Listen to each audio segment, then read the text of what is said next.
ప్రభుత్వం ఏర్పడిన తర్వాత తెలంగాణ రాష్ట్రం వచ్చిన తర్వాత ఈరోజు గర్వంగా చెప్తా ఉన్నా అధ్యక్ష, సంతోషంగా కూడా పంచుకుంటా ఉన్నాను. మాకు పారిశ్రామికవేత్తల నుంచి వస్తున్న ఫీడ్బ్యాక్ అధ్యక్ష, ఇది నేను మాకేదో స్వయంగా చెవులో చెప్పిన అధ్యక్ష, ఆన్ రికార్డు కూడా చెప్పి ఉన్నారు చాలా మంది, ఒకరు కాదు ఇద్దరు కాదు. ఈ ప్రభుత్వం వచ్చిన తర్వాత ప్రభుత్వ శాఖల్లో అవినీతి లేదు, పారదర్శకత పెరిగింది, జవాబుదారీతనం పెరిగింది. చివరికి ఈ దేశంలో ఏ ప్రభుత్వము చెప్పనంత ఘనంగా గొప్పగా చెప్తా ఉన్నాం అధ్యక్ష. ఈరోజు ఏ అధికారి అయితే జాప్యానికి అనుమతుల్లో బాధ్యుడో ఆ అధికారికి డైరెక్ట్గా పెనాల్టీ, 1000 రూపాయల జరిమానా వేసే పద్ధతి కూడా ఈ దేశంలో ఏ రాష్ట్రంలో కూడా లేదని చెప్పి కూడా ఈ సందర్భంగా శాసన మండలి వేదికగా నేను చెప్తా ఉన్నాను అధ్యక్ష. ఒక మంచి పాలసీ, దానికి తోడుగా ప్రోయాక్టివ్ గవర్నమెంట్, చాలా క్రియాశీలంగా ఉండే గవర్నమెంట్, ప్రగతిశీలంగా ఉండే ఆలోచన విధానం, రిఫార్మ్ ఓరియంటెడ్గా ఉండడం, దానికి తోడుగా లా అండ్ ఆర్డర్, ఇందాక గౌరవ సభ్యులు కూడా చెప్పడం జరిగింది అధ్యక్ష, శాంతి భద్రతలు పటిష్టంగా ఉండడం. ఇది చాలా ముఖ్యం అధ్యక్ష. ఎందుకంటే తెలంగాణ ఏర్పడే సమయంలో ఆనాడు అప్పటి ఆఖరి ముఖ్యమంత్రి గారు కూడా శాసనసభ వేదికగానే చాలా అనుమానాలకు మరి ఒక నిలవిచ్చే విధంగా, చాలా అనుమానాలు వచ్చే విధంగా చాలా మాటలు మాట్లాడారు. హైదరాబాద్లో రక్షణ ఏంటి, హైదరాబాద్లో ఏం జరిగిపోతుంది, కొత్త పెట్టుబడులు రావడం కాదు ఉన్న పెట్టుబడులే వెళ్ళిపోతాయంటూ ఆనాడు ఒక భయోత్పాతమైన వాతావరణాన్ని సృష్టించే ప్రయత్నం చేశారు అధ్యక్ష. ఇది శాసనసభ వేదికగానే జరిగింది అధ్యక్ష. దానికి నేను ఏ ఒక్క పార్టీని ఏ ఒక్కరిని కూడా నిందించను. కానీ ఎన్నో అనుమానాలు, ఎన్నో అపోహలు, ఎన్నో ఈ అన్నిటి నీళ్ళిండెళ్ల మధ్యన ఆనాడు రాష్ట్రం ఏర్పడింది అధ్యక్ష. కానీ ఆ సందర్భంగానే గౌరవ ముఖ్యమంత్రి గారు ఉద్యమ సమయంలో చెప్పారు, తర్వాత కూడా చెప్పారు అధ్యక్ష. తెలంగాణ రాష్ట్రం ఏర్పడిన తర్వాత కేవలం విమానాశ్రయాలకే ఎర్రతివాచీలు పరుస్తామని చెప్పలేదు అధ్యక్ష. ఎర్రతివాచీలు విమానాశ్రయానికి కాదు అధ్యక్ష, రైల్వే స్టేషన్ల ద్వారా వచ్చే పెట్టుబడిదారులకు, బస్ స్టేషన్ల ద్వారా వచ్చే పెట్టుబడిదారులకు, ఇంకా ఎవరైనా తమ సొంత వాహనాల్లో వచ్చే వారికి కూడా అందరికీ కూడా ఎర్రతివాచీలు పరిచయం అధ్యక్ష. ఎల్ఓపి గారు ఒక మాట అన్నారు, విమానాశ్రయాలకే ఎర్రతివాచీలు పరిస్తే అక్కడ మరి మన వాళ్ళు పెద్దగా రారన్నారు. అందరికీ కూడా ఇక్కడికి వచ్చే పెట్టుబడిదారులందరికీ కూడా, ఎందుకంటే చాలా మంది సభ్యులు మాట్లాడుతూ ఒక మాట అన్నారు అధ్యక్ష, మీరు దేశాలు తిరుగుతున్నారు, ఇతర రాష్ట్రాలకు పోతున్నారు, పెట్టుబడులను ఆకర్షించే ప్రయత్నం చేస్తున్నారన్నారు అధ్యక్ష. ఈరోజు అధ్యక్ష ఇది పోటీ ప్రపంచం. మన పోటీ కేవలం ఇతర రాష్ట్రాలతోనే కాదు అధ్యక్ష, మన పోటీ ఈరోజు ఇతర దేశాలతో కూడా ఉంది. ఉదాహరణకి గౌరవ ఎల్ఓపి గారు యాపిల్ సంస్థ గురించి మాట్లాడారు అధ్యక్ష. యాపిల్ అనే సంస్థ ఈరోజు ప్రపంచంలోనే ఒక పేరెన్నిక కలిగిన సంస్థ అధ్యక్ష. వారు చాలా సీక్రెటివ్గా ఉంటారు, ఏ పని చేసినా 1కి 10 సార్లు ఆలోచించుకొని చేస్తారనేది ప్రపంచవ్యాప్తంగా ప్రతీతి అధ్యక్ష. మరి అట్లాంటి పరిస్థితుల్లో యాపిల్ అనే సంస్థ పెట్టుబడి పెట్టాల్సి వచ్చినప్పుడు వారు ఒక రాష్ట్రాన్ని, మన రాష్ట్రాన్నో కర్ణాటకను చూడలేదు అధ్యక్ష. ప్రపంచంలోని 28 దేశాలను వారు పరిశీలించారు అధ్యక్ష.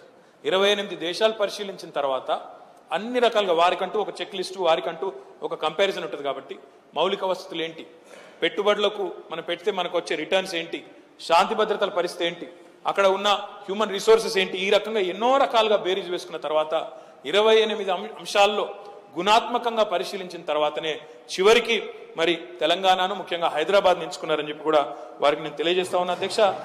తమరికి ఎవరో తప్పుడు సమాచారం ఇచ్చారు, యాపిల్ ఇక్కడికి వచ్చేది कहीं और चले गई बोल के आपको कोई गलत समाचार दिए, आपको गलत इन्फॉर्मेशन दिए, वो सरासर गलत है साहब. एप्पल की जो आज सबसे बड़ी सेंटर है उनके क्यूपर्टिनो कैलिफोर्निया के बाहर आज सबसे बड़ी सेंटर यहीं पे हैदराबाद में, आज वेव रॉक में, गच्चीबौली में वो लोग शुरू भी कर चुके हैं, वो चल भी रही है. आप अगर हमारे साथ चलेंगे तो बिल्कुल आपको भी ले जाएंगे और आपको भी दिखा देंगे सब. దీంతో పాటుగా నేను చెప్తా ఉన్నా అధ్యక్ష, గౌరవ సభ్యులందరూ మాట్లాడుతూ ఇందాక నేను చెప్పింది కూడా ఊరికే చెప్పలేదు అధ్యక్ష, భాగస్వామ్య పద్ధతిలో ఈ విధానాన్ని రూపొందించాము. గౌరవ ముఖ్యమంత్రి గారే స్వయంగా 7 గంటల పాటు ఒక సమావేశాన్ని నిర్వహించి అందులో అన్ని రకాల పారిశ్రామికవేత్తలతో, కార్మిక సంఘాలతో కూడా కూర్చున్నారు అధ్యక్ష. కూర్చుని అందులో డిక్కీ ఉంది, దళిత్ ఆంటర్ప్రినర్స్ సంబంధించిన డిక్కీ ఉంది, ఫిక్కీ ఉంది, సిఐఐ ఉంది, మహిళా పారిశ్రామికవేత్తలకు సంబంధించిన సంఘాలు, ఎలి ప్లాంట్ సంఘాలు ఉన్నాయి, అదే రకంగా కార్మిక సంఘాలు కూడా ఉన్నాయి. వారిని కూడా పిలిచి వారిలో కూడా భయాలు లేకుండా అందరు దాదాపు 32 సంఘాలతో గౌరవ ముఖ్యమంత్రి గారు 7 గంటల పాటు కూర్చున్నారు అధ్యక్ష. కూర్చుని వారి సలహాలు, సూచనలు, ప్రస్తుతం నడుస్తున్న పరిశ్రమలకు సంబంధించిన ప్రతినిధులను కూడా పిలిచి వారందరి నుంచి కూడా పూర్తి సమాచారం తీసుకున్న తర్వాతనే ఈరోజు ఈ విధానాన్ని రూపొందించడం జరిగిందని చెప్పి కూడా నేను గౌరవ సభ్యులందరికీ కూడా తెలియజేస్తా ఉన్నా అధ్యక్ష. దాంతో పాటుగా గౌరవ సభ్యులు ప్రస్తావించారు అధ్యక్ష, మరి ఈజ్ ఆఫ్ డూయింగ్ బిజినెస్ అంటే ఒక రాష్ట్రంలో ఈరోజు పెట్టుబడులు పెట్టాలి అంటే అన్ని రకాల ఇతర పారామీటర్స్తో పాటుగా ఈరోజు పారిశ్రామికవేత్తలు చూసేది అధ్యక్ష, నేను పెట్టుబడి పెడితే అది ఎంత భద్రంగా ఉంటుంది, మరి ఏ రకంగా నాకు రిటర్న్స్ వస్తాయి, దాంతోపాటు ఎంత ఈజీగా నేను ఈ కార్యక్రమాన్ని చేయొచ్చు అని కూడా చూస్తారు అధ్యక్ష. ఈరోజు గౌరవ సభ్యులు చెప్పినట్టుగా గతంలో ఆంధ్రప్రదేశ్ మరి ఎక్కడ ఏ ర్యాంకులో ఉండేదో నేను దాని గురించి ఆ జోలికి పోను. కానీ ఈజ్ ఆఫ్ డూయింగ్ బిజినెస్లో ఈరోజు భారతదేశంలోనే ఒక కొత్త రాష్ట్రం అయినప్పటికీ కూడా కేవలం అతి తక్కువ వ్యవధిలో కేంద్ర ప్రభుత్వం అధ్యక్ష, ఇది మనమేదో పెట్టిన పరీక్ష కాదు, కేంద్ర ప్రభుత్వంలోని ఇండస్ట్రీస్ డిపార్ట్మెంట్ పెట్టిన పరీక్షలో 340 ప్రశ్నలకు గాను 340 ప్రాతిపదికలకు గాను మనం 98.78 మార్కులు సాధించి ఈరోజు భారతదేశంలోనే అగ్రగామిగా ఉన్నాం అధ్యక్ష. కానీ దాంతో సంతృప్తి చెందకుండా, కేవలం మంచి ర్యాంక్ వచ్చింది, మంచి మార్కులు వచ్చాయని చెప్పి దాంతో సంతృప్తి చెందకుండా ఇప్పుడు తెలంగాణ ప్రభుత్వం కొత్తగా ఈజ్ ఆఫ్ డూయింగ్ బిజినెస్ మాత్రమే కాదు అధ్యక్ష, మనని ఎవరు అడగలేదు, కేంద్ర ప్రభుత్వం చెప్పలేదు, అయినప్పటికీ కాస్ట్ ఆఫ్ డూయింగ్ బిజినెస్ ఎట్లా తగ్గించాలి, క్వాలిటీ ఆఫ్ డూయింగ్ బిజినెస్ ఎట్లా పెంచాలి, కేవలం ఈజ్ ఆఫ్ డూయింగ్ బిజినెస్ మాత్రమే కాదు, ఈ 2 పారామీటర్లను కూడా ఎంచుకున్నాం. వీటి వల్ల కూడా తప్పకుండా గుణాత్మకమైన మార్పు మరి మన పారిశ్రామిక విధానంలో, మన పారిశ్రామిక విధానం ద్వారా మనం ఇస్తున్న అనుమతుల్లో కూడా ఉంటుందని చెప్పి కూడా నేను తెలియజేస్తా ఉన్నాను అధ్యక్ష. కేవలం ఈ 2 సంవత్సరాల కాలంలోనే చాలా ప్రతిష్టాత్మకమైన సంస్థలు అధ్యక్ష, 1, 2 కాదు, వందలాదిగా మరి మన దగ్గరికి వచ్చినాయి. అందులో ప్రముఖంగా నేను చెప్పాల్సి వస్తే, ఇందాక గౌరవ సభ్యులు మాట్లాడుతూ అవార్డులు వస్తున్నాయి, మెమెంటోలు తెచ్చుకుంటున్నారు, కాకపోతే గ్రౌండ్లో ఏమీ తేడా లేదు క్షేత్రస్థాయిలో అని మాట్లాడారు అధ్యక్ష. వారికి నేను విజ్ఞప్తి చేస్తా ఉన్నా అధ్యక్ష, వారు సుదీర్ఘకాలం మరి ఈ దేశాన్ని, ఈ రాష్ట్రాన్ని నడిపిన పార్టీకి ప్రాతినిధ్యం వహిస్తూ ఉన్నారు. మరి ఏదైనా ఒక కార్యక్రమం, ఒక కొత్త విధానం తీసుకొచ్చినప్పుడు, ఒక అనుమతి ఇచ్చినప్పుడు అల్టిమేట్గా అది గ్రౌండ్ అయ్యేసరికి టైం పడుతుంది అధ్యక్ష. వారు స్వయంగా పారిశ్రామికవేత్త, వారికి తెలుసు ఒక పరిశ్రమకు అనుమతి ఇవ్వగానే తెల్లారో మర్నాడో వెంటనే ప్రారంభం కాదు అధ్యక్ష, తప్పకుండా సమయం పడుతుంది. మరి వారికి నేను విజ్ఞప్తి చేస్తా ఉన్నా అధ్యక్ష, ఈ 2 సంవత్సరాల కాలంలోనే తెలంగాణ ప్రభుత్వం ఏర్పడ్డ తర్వాత ప్రపంచంలోనే టాప్ 5 టెక్నాలజీ కంపెనీస్ ఏవైతే ఉన్నాయో అందులో 4, అంటే టాప్ 5లో 4 ఈరోజు గూగుల్ కానీ, యాపిల్ కానీ, ఫేస్బుక్ కానీ, అమెజాన్ కానీ, ఊబర్ కానీ, సేల్స్ ఫోర్స్ కానీ, ఇవన్నీ కూడా తెలంగాణ ప్రభుత్వ మరి పనితీరును మెచ్చి ప్రపంచంలో వారి కేంద్ర కార్యాలయం తర్వాత, వారి హెడ్ ఆఫీస్ తర్వాత అంత పెద్ద కార్యాలయాన్ని ఈరోజు హైదరాబాద్లోనే పెడతా ఉన్నాయని చెప్పి కూడా వారికి నేను విజ్ఞప్తి చేస్తా ఉన్నా అధ్యక్ష. దాంతోపాటు ఐకియా లాంటి కంపెనీ ఈరోజు మొత్తం భారతదేశంలో మరి ఒక యూనిట్ పెడదాం అనుకున్నారు, ప్రారంభంలో పెడదాం అనుకున్నప్పుడు మొత్తం భారతదేశంలో అన్ని నగరాలు చూసిన తర్వాత హైదరాబాద్ ఎంచుకున్నారు. దాంతోపాటు బోయింగ్ లాంటి కంపెనీ అధ్యక్ష, బోయింగ్ అంటే ఈరోజు ప్రపంచవ్యాప్తంగా అందరికీ కూడా తెలిసిన కంపెనీ, ఏరోస్పేస్ రంగంలో, డిఫెన్స్ రంగంలో చాలా ప్రఖ్యాతిగాంచిన కంపెనీ, వారు కూడా ఈరోజు మరి మన నగరాన్ని ఎంచుకున్నారని చెప్పి కూడా, నేను మన రాష్ట్రాన్ని ఎంచుకున్నారని చెప్పి కూడా ఈ సందర్భంగా నేను తెలియజేస్తా ఉన్నా అధ్యక్ష. చెబుతూ పోతే చాలా ఉన్నాయి అధ్యక్ష, కానీ అల్టిమేట్గా చెప్పదలుచుకున్నది ఈరోజు తెలంగాణ ప్రభుత్వ విధానాల్ని కేవలం ఇతర రాష్ట్రాలు లేకపోతే ఇతర సంస్థలు కాదు, ఇతర రాష్ట్రాలు పరిశీలిస్తున్నాయి, ఇతర రాష్ట్రాలు వచ్చి అధ్యయనం చేస్తూ ఉన్నాయి. స్వయాన భారత ప్రభుత్వం గుర్తించింది అధ్యక్ష. దాంతోపాటు భారత ప్రధానమంత్రి నరేంద్ర మోడీ గారు స్వయంగా ఈ ప్రగతి అని వారు ఒక కార్యక్రమం తీసుకున్నారు అధ్యక్ష. మొత్తం దేశంలోని ప్రతిష్టాత్మకమైన కార్యక్రమాలు, ప్రతిష్టాత్మకమైన ప్రాజెక్టులను నేరుగా ఆయా రాష్ట్రాలకు సంబంధించిన ప్రధాన కార్యదర్శులతో ఆయన సమీక్షిస్తా ఉన్నారు. ఆ ఈ ప్రగతి సమీక్షలో భారత ప్రధానమంత్రి కూడా స్వయంగా తెలంగాణ ప్రభుత్వ పారిశ్రామిక విధానాన్ని మెచ్చుకోవడంతో పాటుగా ఇతర రాష్ట్రాలకు కూడా ఇది ఆదర్శంగా ఉంది అని కూడా వ్యాఖ్యానించారని చెప్పి కూడా ఈ సందర్భంగా నేను విజ్ఞప్తి చేస్తా ఉన్నాను అధ్యక్ష. గౌరవ సభ్యులు చాలా విషయాలు చెప్పారు అధ్యక్ష, వాటికి సంబంధించి మరి ఈరోజు తెలంగాణ ప్రభుత్వం కేవలం కొంతమంది సభ్యులు మాట్లాడుతూ ఐటీ, లైఫ్ సైన్సెస్, ఫార్మసీ అని మాట్లాడారు అధ్యక్ష. కేవలం ఐటీ, లైఫ్ సైన్సెస్ మాత్రమే కాదు అధ్యక్ష, మొత్తంగా ఈ విధానంలో 14 ప్రముఖమైన మరి రంగాల్లో మనం ఈరోజు ఇన్వెస్ట్మెంట్స్ ఆహ్వానిస్తూ ఉన్నాం అధ్యక్ష. లైఫ్ సైన్సెస్ రంగంలో మనం డెఫినెట్గా ఈరోజు భారతదేశంలో ఒక లీడర్గా ఉన్నాం. బల్క్ డ్రగ్స్ కానీ, కెమికల్స్ కానీ, ఫార్మాస్యూటికల్స్ కానీ, వ్యాక్సిన్స్ కానీ, ఈ అన్ని రంగాల్లో బయోటెక్నాలజీ కానీ, బయోసిమిలర్స్ కానీ, బయోఫార్మా కానీ, వీటన్నింటిలో కూడా జీవరసాయనాలు కానీ, ఔషధ పరిశ్రమలు కానీ, ఈ రంగాల్లో మనం లీడర్గా ఉన్నప్పటికీ కూడా ఈ రంగాల్లో కూడా కొత్తగా మనం పెట్టుబడులు ఆహ్వానిస్తూ ఉన్నాం. ఇన్ఫర్మేషన్ టెక్నాలజీ కానీ, బయోమెడికల్ ఇంజనీరింగ్ కానీ, ఆ రంగాల్లో కూడా ఇన్ఫర్మేషన్ టెక్నాలజీ అండ్ అలైడ్ సర్వీసెస్లో కూడా, అందులో ముఖ్యంగా హార్డ్వేర్ పరిశ్రమలు కూడా ఎలక్ట్రానిక్ మ్యానుఫ్యాక్చరింగ్ క్లస్టర్లు నెలకొల్పడం ద్వారా వాటిలో కూడా పెట్టుబడులు ఆహ్వానిస్తూ ఉన్నాం. ఇంజనీరింగ్, ప్రిసిషన్ ఇంజనీరింగ్, ఏరోస్పేస్ మరియు డిఫెన్స్ రంగాల్లో కూడా పెట్టుబడులు ఆహ్వానిస్తూ ఉన్నాం. ముఖ్యమంత్రి గారు పదే పదే చెప్తా ఉంటారు అధ్యక్ష, అల్టిమేట్గా ఏ విధానమైనా జనసామాన్యానికి, గ్రామీణులకి, తెలంగాణలోని మారుమూల జిల్లాల్లోకి మరి మనం తీసుకెళ్లి వారికి న్యాయం చేయలేకపోతే లాభం లేదు. ఎంత గొప్ప విధానాన్ని తీసుకొచ్చినా అది పేపర్కే పరిమితం అవుతుందని వారు పదే పదే మాకు ఎప్పుడు కూడా గుర్తు చేస్తూ ఉంటారు అధ్యక్ష. అందుకే వారు చెప్తా ఉంటారు అగ్రికల్చర్ అండ్ అలైడ్ యాక్టివిటీస్, వ్యవసాయ ఆధారిత పరిశ్రమలను కూడా పెద్ద ఎత్తున తీసుకురామని చెప్పి కూడా మాకు స్పష్టమైన ఆదేశాలు ఇచ్చారు అధ్యక్ష. అది మాత్రమే కాదు అధ్యక్ష, ముఖ్యమంత్రి గారు ఎప్పుడు చెప్తా ఉంటారు, సీడ్ బౌల్ ఆఫ్ ఇండియాగా తెలంగాణను తయారు చేయాల్సిన అవసరం ఉంది, బాధ్యత ఉంది. కాబట్టి ఈరోజు అగ్రికల్చర్ అండ్ అలైడ్ ఇండస్ట్రీస్, ఆహార పరిశ్రమ, ఫుడ్ ప్రాసెసింగ్, డైరీ, కోళ్ల పరిశ్రమ, వీటన్నింటికి సంబంధించి కూడా నిర్దిష్టమైన ప్రతిపాదనలు చేసి స్వయంగా పొంగులేటి సుధాకర్ రెడ్డి గారి కాన్స్టిట్యున్సీలోనే మొన్న బుగ్గపాడులో ఒక ఫుడ్ ప్రాసెసింగ్ ఇండస్ట్రీ కూడా మనం ఏర్పాటు చేసాం అధ్యక్ష. ఫుడ్ పార్క్ ఏర్పాటు చేసాం. ఫుడ్ పార్క్ ఏర్పాటు చేయడమే కాదు అధ్యక్ష, శంకుస్థాపన చేసిన తొలినాడే 3 యూనిట్లకు కూడా అనుమతులు ఇచ్చామని చెప్పి కూడా ఈరోజు అక్కడ నేను విజ్ఞప్తి చేస్తా ఉన్నాను అధ్యక్ష. ఖమ్మం జిల్లా సత్తుపల్లి నియోజకవర్గంలో ఆ కార్యక్రమాన్ని కూడా ప్రారంభించుకున్నాం. ఆటోమొబైల్ రంగంలో కూడా మనం ఇన్వెస్ట్మెంట్స్ ఆహ్వానిస్తా ఉన్నాం.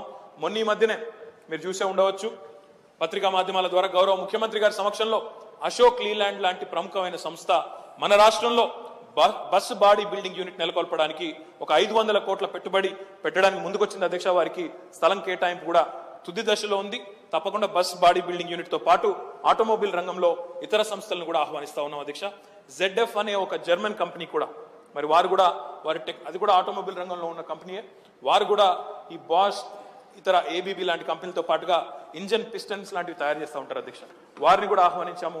వారు కూడా వస్తూ ఉన్నారు. వారు ఇప్పుడు టెక్నాలజీ సెంటర్ పెట్టారు. భవిష్యత్తులో మ్యానుఫ్యాక్చరింగ్ లో కూడా రాబోతూ ఉన్నారు. టెక్స్టైల్, దుస్తులు, మరి ఆ రంగంలో కూడా అపారల్ అండ్ టెక్స్టైల్స్ లో కూడా ఆహ్వానిస్తూ ఉన్నాము. ప్లాస్టిక్ మరియు కెమికల్ అండ్ పాలిమర్స్, తొందరలోనే ప్లాస్టిక్ సిటీ కూడా ఒకటి ఏర్పాటు చేయబోతా ఉన్నాం అధ్యక్ష. ఇందులో ఇప్పటికే ప్రాథమిక దశలో వివిధ సంస్థలతో, భారతదేశంలో ఉండే AIPMA లాంటి సంస్థలతో కూడా చర్చలు జరిపాము. అందులో కూడా చాలా పురోగతి ఉంది అధ్యక్ష. FMCG రంగం, లాజిస్టిక్స్, రవాణా, ఇందులో కూడా పెట్టుబడులు ఆహ్వానిస్తా ఉన్నాం.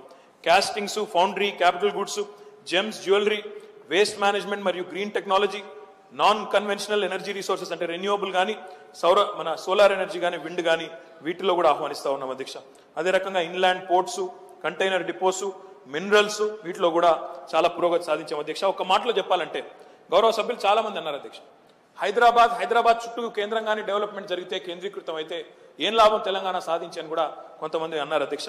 అందుకే తెలంగాణ ప్రభుత్వం ముందే చొరవ తీసుకొని క్రియాశీలంగా తెలంగాణలోని అన్ని జిల్లాల్లో కూడా ఎక్కడెక్కడ ఏ వనరులు ఉన్నాయి, వాటికి సంబంధించి ఏ పరిశ్రమలు నెలకొల్పనొచ్చు అనే ఆలోచనతో ఒక రిసోర్స్ మ్యాపింగ్ కూడా జిల్లాల వారీగా చేయడం జరిగింది అధ్యక్ష. ఆ రిసోర్స్ మ్యాపింగ్ నేను పాత జిల్లాల పేర్లు చెప్తా ఉన్నా అధ్యక్ష. మరి ఏవైతే 10 జిల్లాలు మనకు ఉన్నాయో వాటిలో భాగంగా ఆదిలాబాద్లో సిమెంటు, అదే రకంగా ఫారెస్ట్ మరియు వుడ్ బేస్డ్ ఇండస్ట్రీస్, అదే రకంగా నిజామాబాద్లో ఫుడ్ ప్రాసెసింగ్ సంబంధించి, అదే రకంగా స్పైస్ పార్క్ లాంటి ఒక ఇనిషియేటివ్ కూడా తీసుకున్నాము.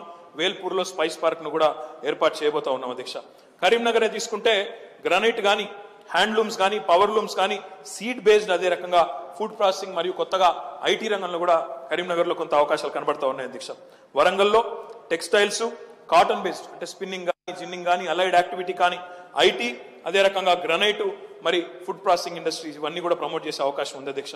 ఖమ్మంలో కూడా mineral based industries, oil seeds, vegetable oils, food processing, coal based industries, ఇవన్నీ కూడా పెట్టేదానికి అవకాశాలు ఉన్నాయి. ఆయా రంగాల్లో ఇన్వెస్ట్మెంట్స్ ఆహ్వానిస్తా ఉన్నాం అధ్యక్ష. నల్లగొండ జిల్లాని తీసుకున్నట్టయితే సిమెంట్ కానీ, థర్మల్ పవర్ కానీ, డ్రై పోర్ట్ కానీ, వుడ్ బేస్డ్ మరియు అదే రకంగా ఒక ఫర్నిచర్ పార్క్ వైపు కూడా ప్రభుత్వం ఆలోచన చేస్తూ ఉంది అధ్యక్ష. వుడ్ బేస్డ్ ఇండస్ట్రీస్ లో భాగంగా అక్కడ నల్గొండలో ఈ కార్యక్రమాలు చేయబోతా ఉన్నాం. మరి రంగారెడ్డి డిస్ట్రిక్ట్, పాత రంగారెడ్డి జిల్లాని తీసుకున్నట్టయితే IT, ఫార్మా, మెడికల్ డివైజెస్ తీసుకుంటే అధ్యక్ష, ఈరోజు భారతదేశంలో 70 నుంచి 80% మెడికల్ డివైజెస్ మనం వాడే, మరి హాస్పిటల్స్ లో వినియోగించే పరికరాలు ఏవైతే ఉన్నాయో వాటన్నిటిని ప్రస్తుతం దిగుమతి చేసుకుంటా ఉన్నాం. ఆ దిశగా ఒక మెడికల్ డివైజెస్ పార్క్ ను కూడా మనం రంగారెడ్డి జిల్లాలో లేదా ఔటర్ రింగ్ రోడ్ పక్కన ఉన్న మెదక్ జిల్లాలో ఏర్పాటు చేయబోతున్నాం. ఫార్మాసిటీకి సంబంధించి ఇంకా ఇతరత్ర ఫారెస్ట్ ల్యాండ్ ఏదైనా తీసుకుంటున్నామని అడిగారు అధ్యక్ష. అట్లాంటిది ఏమీ లేదు అధ్యక్ష. ఫారెస్ట్ ల్యాండ్ ఎక్కడ కూడా 1 ఎకరం కూడా ముట్టబోవడం లేదు. మనం ఆ విషయంలో ఎలాంటి అనుమానాలకు కూడా అవసరం లేదని చెప్పి కూడా ఈ సందర్భంగా నేను తెలియజేస్తా ఉన్నా అధ్యక్ష.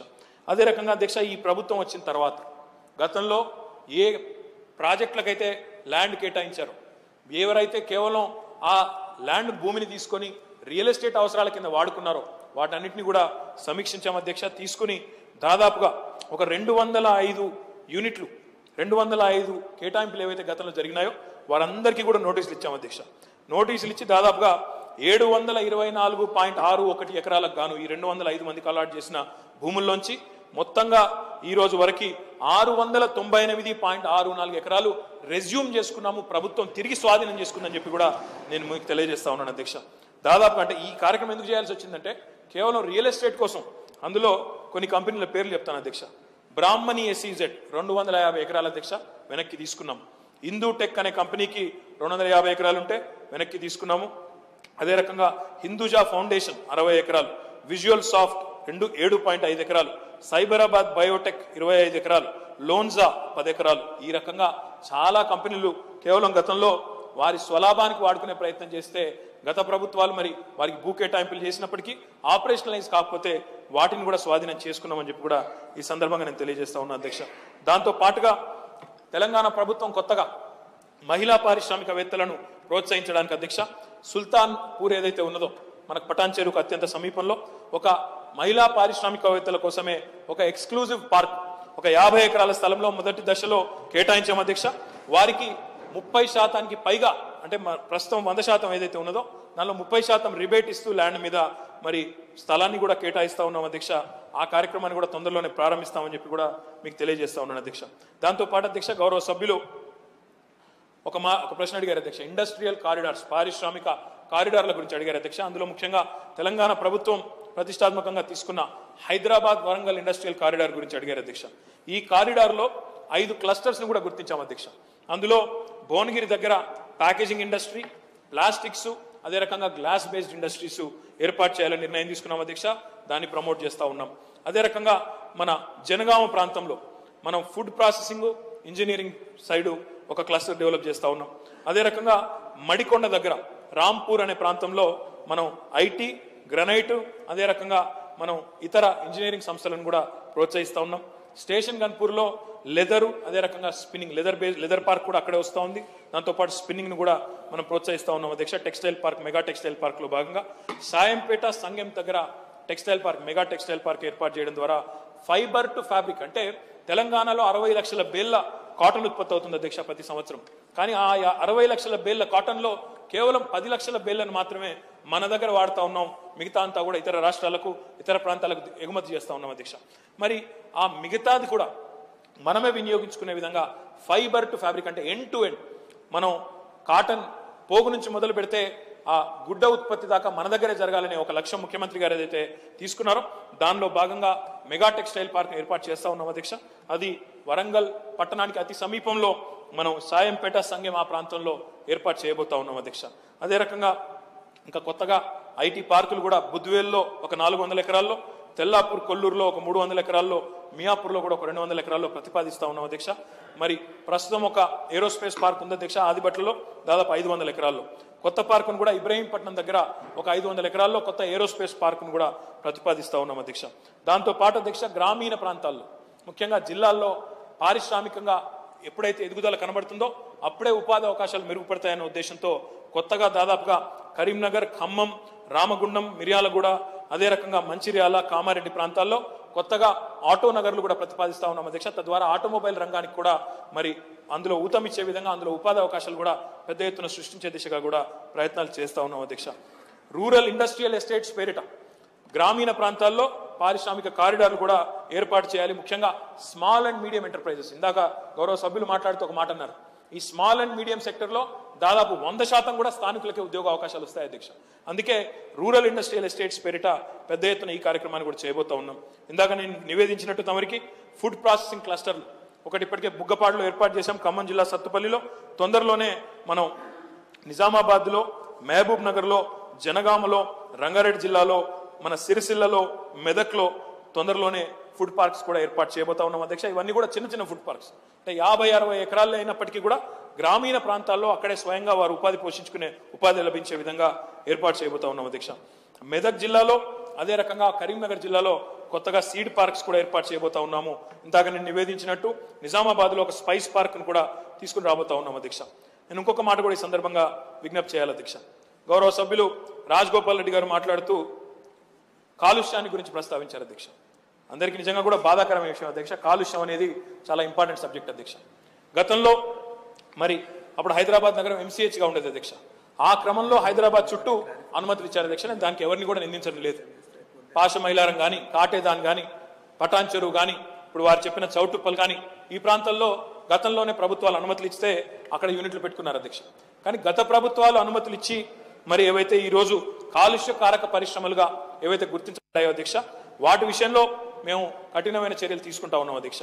ప్రస్తుతం ఒక కార్యక్రమాన్ని తీసుకొని ఈ అన్ని ఇండస్ట్రీస్ని కూడా కాలుష్యకారక పరిశ్రమలుగా వీటినైతే గుర్తించామో దాదాపు 1545 యూనిట్లని మనం హైదరాబాద్ చుట్టూ ఉన్న యూనిట్లను వీటిని 2 కేటగిరీలుగా విభజించాం అధ్యక్ష. రెడ్ అండ్ ఆరెంజ్ కేటగిరీలుగా విభజించి వీటిని 1545 యూనిట్లను ఏవైతే గుర్తించామో వాటిని ఔటర్ రింగ్ రోడ్కి బయటికి తరలించబోతా ఉన్నాం అధ్యక్ష. కానీ హైదరాబాద్ దగ్గర నుంచి హైదరాబాద్ దూరంగా ఈ పరిశ్రమలను తరలించడం వల్ల సమస్యను తరలించడం కాదు మా ఉద్దేశం. ఈ సమస్యను ఇంకో చోటికి షిఫ్ట్ చేసి చేతులు దులుపుకుందామని కాదు అధ్యక్ష.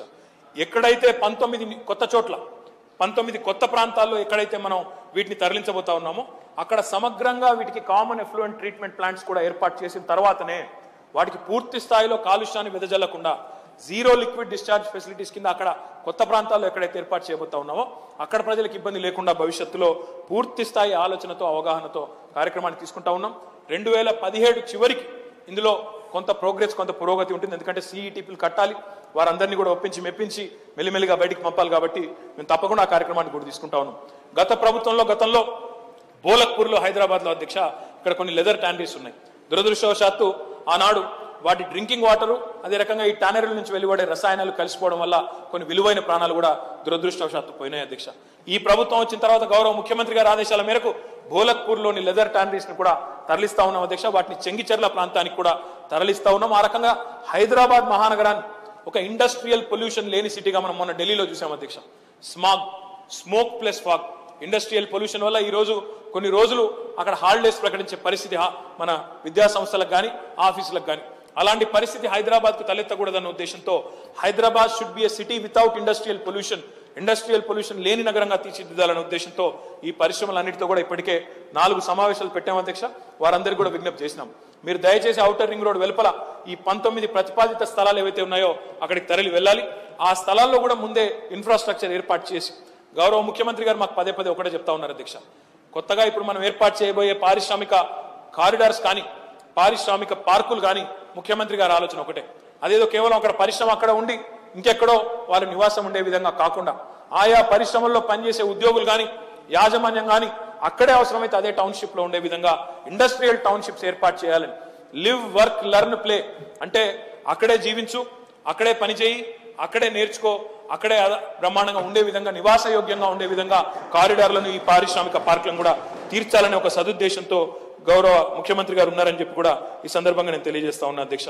ఎండ్ ఆఫ్ 2017 కల్లా ఈ పరిశ్రమల రీలొకేషన్ ప్రారంభం అవుతుంది. దానికి అనుగుణంగానే ఈ ఇన్ఫ్రాస్ట్రక్చర్ డెవలప్మెంట్ కూడా జియో గతంలోనే ఇచ్చారు అధ్యక్ష. 2013లోనే అప్పటి ఉమ్మడి ఆంధ్రప్రదేశ్లోనే GOMS నంబర్ 20 అప్పుడు ఇచ్చి ఉన్నారు, కానీ అమలు జరగలేదు. ఇప్పుడు ఈ ప్రభుత్వం వచ్చిన తర్వాత తెలంగాణ ఏర్పడిన తర్వాత ఈ కార్యక్రమాన్ని కూడా తీసుకున్నామని చెప్పి కూడా నేను తెలియజేస్తా ఉన్నాను అధ్యక్ష. దాంతో పాటుగా అధ్యక్ష మరి కాలుష్యాన్ని వెదజల్లుతున్న పరిశ్రమలు ఏవైనా సరే అది దివీస్ ల్యాబ్స్ కావచ్చు, ఇంకోటి కావచ్చు అధ్యక్ష, ఇప్పటికే చాలా స్పష్టమైన ఆదేశాలు ఇచ్చి ఉన్నాం. మీరు కనుక జీరో లిక్విడ్ డిశ్చార్జ్ ఫెసిలిటీస్ కింద మార్చుకోకపోతే ఖచ్చితంగా కఠినమైన చర్యలు ఉంటాయని చెప్పాము అధ్యక్ష. కొన్ని పరిశ్రమలను మన హైదరాబాద్ మహానగరానికి అత్యంత సమీపంలో సూరారం ఆ ప్రాంతంలో కుత్బుల్లాపూర్లో కొన్ని పరిశ్రమలు ఉంటే వాటిని మూయించి వేయడం జరిగిందని చెప్పి కూడా ఈ ప్రభుత్వం వచ్చిన తర్వాత స్పష్టమైన నోటీసులు ఇచ్చి వారు ఎన్ని రకాల ఒత్తిళ్లు తెచ్చినా లొంగకుండా వాటిని మూయించామని చెప్పి కూడా, ఎందుకంటే అక్కడ ఉండే చుట్టుపక్కల ఉండే ప్రజలకు ఇబ్బంది కాకూడదన్న ఉద్దేశంతో వాటిని మూసివేయడం జరిగింది. వారు మార్చుకొని సవరించుకున్న తర్వాతనే మళ్ళీ తిరిగి తెరవడానికి అనుమతులు ఇస్తామని చెప్పి కూడా కఠినంగా చెప్పామని చెప్పి కూడా ఈ సందర్భంగా నేను తెలియజేస్తా ఉన్నాను అధ్యక్ష. గౌరవ సభ్యులు పొంగులేటి సుధాకర్ రెడ్డి గారు కొన్ని విషయాలు అడిగారు అధ్యక్ష. మీరు సిక్ ఇండస్ట్రీస్ ఇన్సిపియంట్ సిక్ అంటే ఇంకా దాదాపు ఆ దశకు సిక్ చేరుకోబోతున్న ఇండస్ట్రీస్ మీద ఒక సర్వే చేయండి అన్నారు అధ్యక్ష. ఆ సర్వే మా దగ్గర ఉంది, ఆ సమాచారం కూడా మా దగ్గర ఉంది అధ్యక్ష. తప్పకుండా దానికి అనుగుణంగానే ఒక కొత్త కార్యక్రమాన్ని కూడా తీసుకోబోతా ఉన్నాం. ఈ సిక్ ఇండస్ట్రీస్ గా మారిన వాటిని కానీ అదే రకంగా సిక్ కాబోతున్న మరి యూనిట్స్ విషయంలో కానీ చాలా స్పష్టంగా ఒక కొత్త పాలసీతో రాబోతా ఉన్నాం. తొందరలోనే తప్పకుండా సభకు కూడా పూర్తి వివరాలు నేను తొందరలోనే సమర్పిస్తాను. ఇండస్ట్రియల్ హెల్త్ క్లినిక్ పేరిట భారతదేశంలో ఏ రాష్ట్రం కూడా చేయడం లేదు అధ్యక్ష. ఇది ఇండస్ట్రియల్ హెల్త్ క్లినిక్ పేరిట ఈ యూనిట్స్ అన్నింటినీ కూడా ఆదుకునే విధంగా ఒక కార్యాచరణ రూపొందిస్తా ఉన్నాం.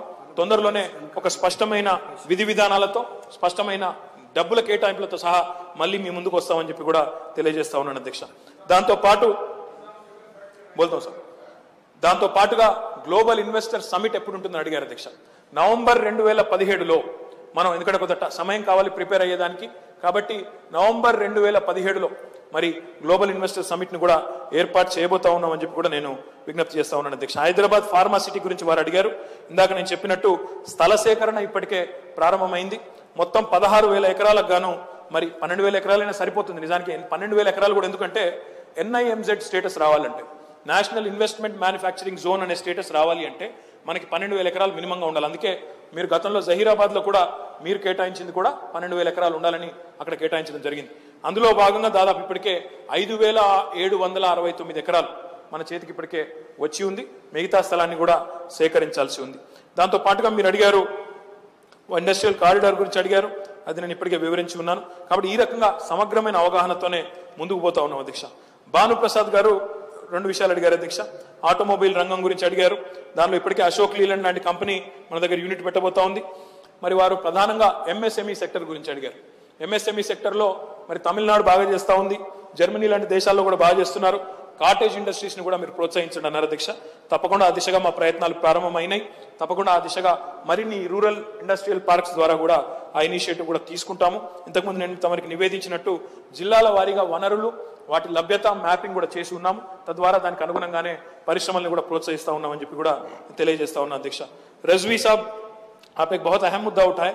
आपने पूछा कि RTI के जरिए आपने जो इंफॉर्मेशन लिया उसमें और जो आज इंफॉर्मेशन आपको दिया गया उसमें आपको कुछ कंफ्यूजन आपको था. मैं आपका कंफ्यूजन दूरी करना चाहता हूं. पूरा अगर लिस्ट आप देखेंगे साहब, हमारे पास 2 तरह के इंडस्ट्रीज है, मेगा इंडस्ट्रीज और बाकी इंडस्ट्रीज. मेगा इंडस्ट्रीज जो हैं हम यहाँ पे हैदराबाद के लेवल पे कमिश्नर ऑफ इंडस्ट्रीज लेवल पे हम उसका परमिशन देते हैं. उसके अलावा बाकी जितने भी इंडस्ट्रीज है उसको हम डिस्ट्रिक्ट लेवल पे ही परमिशन दे देते हैं. आपके पास जो इन्फॉर्मेशन था 457 वो पूरा कमिश्नरेट ऑफ इंडस्ट्रीज के जरिए उन्होंने जो परमिशन दिया उसका इन्फॉर्मेशन आपके पास था.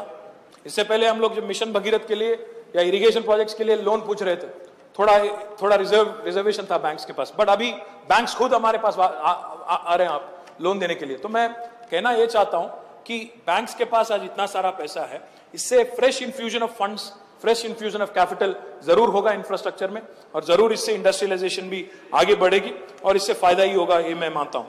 और इसके अलावा साहब रामचंद्र राव साहब ने कहा कि how many Dalits have been given industries through TS Pride.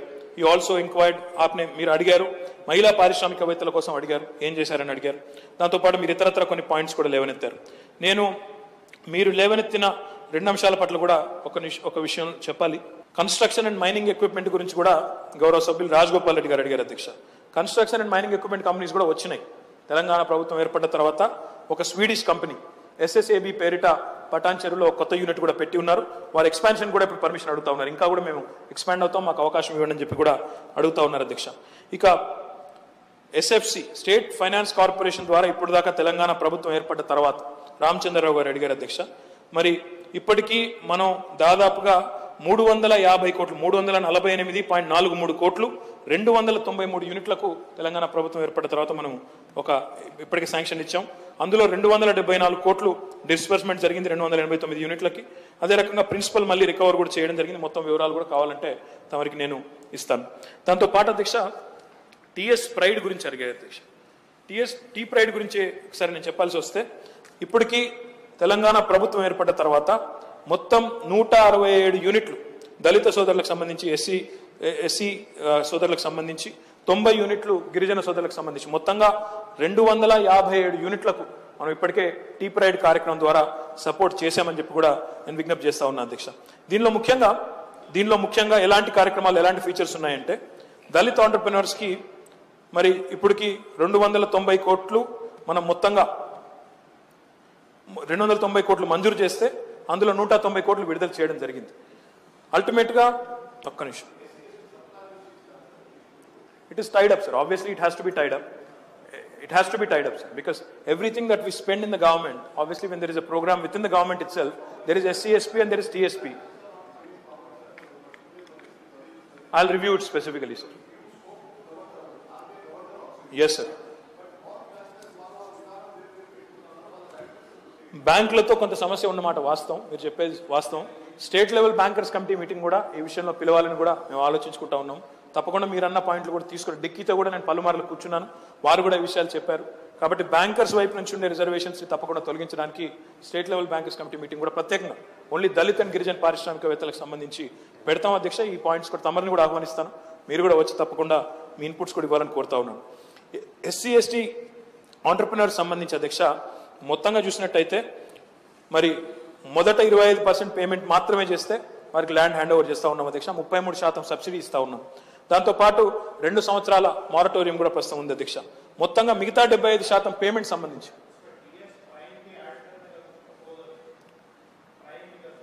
I know for minorities is what sir फिलहाल तो बिल्कुल sir I'll enlighten you but the point now is the question I was asked specifically was this with respect to T Pride. तो उसमें 25% upfront payment है साहब, बाकी 75% के लिए 8 years of installments भी दे रहे हैं. इसके अलावा rate of interest is very very low and it is only around 12%. So no it will be lowered. In fact it is around 16 currently. We are reviewing it and it will be lowered as per the request of Dicky and other Dalit entrepreneurs to 12%. Yes sir, margin money maname kadtunam sir. So margin money ప్రభుత్వం కడుతోంది. Sir, my request is I'll call for a specific meeting with the bankers. I request you also to join us and give us more inputs into that, sir. We are very open. We are open to all ideas and suggestions. More than happy if more Dalit entrepreneurs and Girijan entrepreneurs can come up. The government will be happy. Honorable Chief Minister himself has given us the mandate. So నా విజ్ఞప్తి అధ్యక్ష ultimate గా ఈ రోజు రాష్ట్ర ప్రభుత్వం తీసుకున్న ఈ విధానం వల్ల బహుముఖంగా లాభం జరుగుతూ ఉంది అధ్యక్ష. ఇందులో ముఖ్యమైన ఒక పాయింట్ కూడా చెప్పాలి అధ్యక్ష. స్థానిక ఎంప్లాయ్మెంట్ అని గౌరవ ఎల్ఓపి గారు కూడా మాట్లాడారు అధ్యక్ష. అల్టిమేట్ గా అధ్యక్ష తెలంగాణ ఉద్యమ నేపథ్యం, తెలంగాణ రాష్ట్ర ఏర్పాటుకు నేపథ్యమే స్థానికులకు న్యాయం జరగాలని అధ్యక్ష. ఈరోజు తెలంగాణ వచ్చిన తర్వాత గౌరవ ముఖ్యమంత్రి గారి సారథ్యంలో తెలంగాణ ప్రభుత్వ నాయకత్వంలో గౌరవ ముఖ్యమంత్రి కేసీఆర్ గారి నాయకత్వంలో సాగునీటి రంగంలో 1 కోటి ఎకరాలకు నీళ్ళిచ్చే ప్రయత్నం జరుగుతూ ఉంది. ఇంటింటికి తాగునీరిచ్చే ప్రయత్నం జరుగుతూ ఉంది. నియామకాల విషయానికే వస్తే ప్రభుత్వ రంగంలో ఇప్పటికే ప్రభుత్వ రంగం అదే రకంగా ప్రభుత్వ రంగ సంస్థల్లో దాదాపు 62,000 ఉద్యోగాలకు మరి ఇప్పటికే మనం భర్తీకి చర్యలు తీసుకున్నాం అధ్యక్ష. మరి ప్రైవేట్ రంగంలో టీఎస్ ఐపాస్ లాంటి ఒక ప్రగతిశీల విధానంతో ఈరోజు డైరెక్ట్ ఎంప్లాయ్మెంట్ దాదాపు 195,000 మందికి, అదే రకంగా పరోక్షంగా మరొక 3 లక్షలు అంటే ఒక 5 లక్షలు. అల్టిమేట్ గా కేవలం 2.5 సంవత్సరాల అతి స్వల్ప వ్యవధిలో. ఇంకొక ముఖ్యమైన విషయం కూడా నేను గుర్తు చేస్తా ఉన్నా అధ్యక్ష. తెలంగాణలో జరిగింది కేవలం అధికార మార్పిడి కాదు. ఒక ప్రభుత్వం దిగిపోయి మరొక ప్రభుత్వం రాలేదు. ఒక ముఖ్యమంత్రి గద్దె దిగి మరొక ముఖ్యమంత్రి ఎక్కలేదు అధ్యక్ష. ఇక్కడ జరిగింది ఒక కొత్త రాష్ట్ర ఏర్పాటు. ఎన్నో అనుమానాలు, ఎన్నో అపోహలు, ఎన్నో రకాల ఇబ్బందులు, ఎన్నో రకాల బాలారిష్టాలు ఇవన్నింటినీ అధిగమించి ఈరోజు గౌరవ ముఖ్యమంత్రి గారి సారథ్యంలో అతి స్వల్ప వ్యవధిలో అధ్యక్ష కేవలం 2.5 సంవత్సరాల వ్యవధిలో తెలంగాణ ఈరోజు భారతదేశంలోనే ఒక ఆదర్శ రాష్ట్రంగా అన్ని రంగాలతో పాటు పారిశ్రామిక రంగంలో కూడా ముందుకు పోతా ఉందని చెప్పి కూడా ఈ సందర్భంగా నేను తెలియజేస్తూ తప్పకుండా నైపుణ్యాభివృద్ధి ద్వారా మరింత మంది తెలంగాణ ఔత్సాహిక పారిశ్రామికవేత్తలను ఎంకరేజ్ చేయడం ద్వారా అన్ని రంగాల్లో కూడా మరి తెలంగాణను ముందుకు తీసుకుపోతున్న క్రమంలోనే పారిశ్రామిక రంగంలో కూడా యువ తెలంగాణ పారిశ్రామికవేత్తలకు కూడా పెద్దపీట వేస్తాం.